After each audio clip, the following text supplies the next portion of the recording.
Here's my position on water meth. I've been messing with it for 15 years.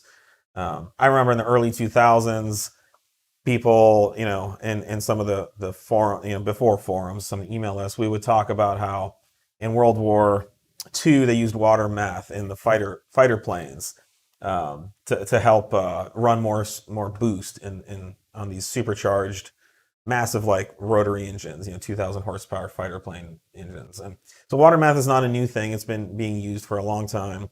Um, it's not the magic pill that a lot of people make it out to be. Um, when water vapor goes into a combustion chamber and it's converted from water to steam, that uses energy and that absorbs heat.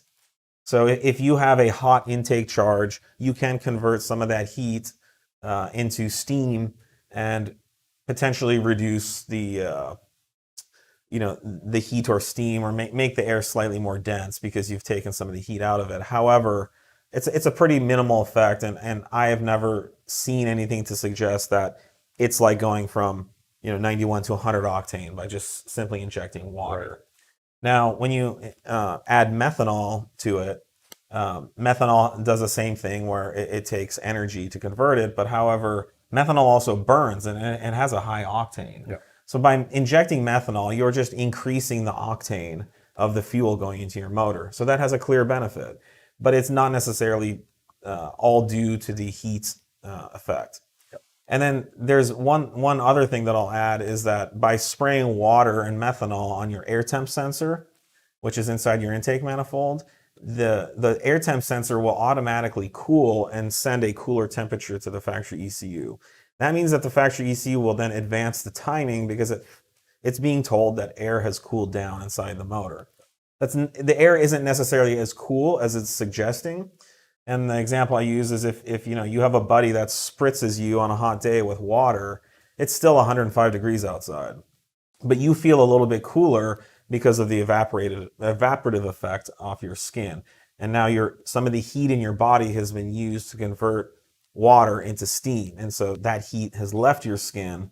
So there is something to say, but a lot of the benefit is a red herring from the factory ECU just simply throwing more timing at the tune. My biggest consideration with a lot of the water meth kits or implementations is from a tuning standpoint is they are very poorly controlled compared to the OEM systems. So your amount of distribution through the engine, cylinder to cylinder, and a given load levels and RPMs, it could all just end up in 3 cylinders. Yeah, it's all over the place on every motor I've ever seen, and the rate and the way that the water is injected is usually pretty crude. So it's not as finely analyzed. We always say if you want to run it, we much prefer it's just a supplement to a normal, the octane you're already running, versus relying on it to run a higher octane tune or a specific file, just because you really got to stay on top of those systems. They are not the most reliable out there. What I like, what I've done before is set up a water injection system and spray it onto your intercooler. We have done that before. Yeah, and that actually helps cool the water, hits the intercooler, heat from the intercooler goes into the water and it evaporates. It throws a chunk of thermal mass at the intercooler. And that's right. Pulls the heat out. Yeah, so if you have a hot pan and you throw a bunch of water on it, what happens? The temperature of the pan goes down greatly as the pan converts its heat energy into steam. So I think that's a good idea. A big issue I have with water meth, and like Nate said, is how it's implemented is, what if you're driving and you have a tune for it and then your bottle empties out? And a lot of the systems I know warn you and things like that, but I don't want to have to maintain that. It's annoying enough to have to keep gas in the tank, at all times. So anyways, that's our position. We do offer a 27T kit.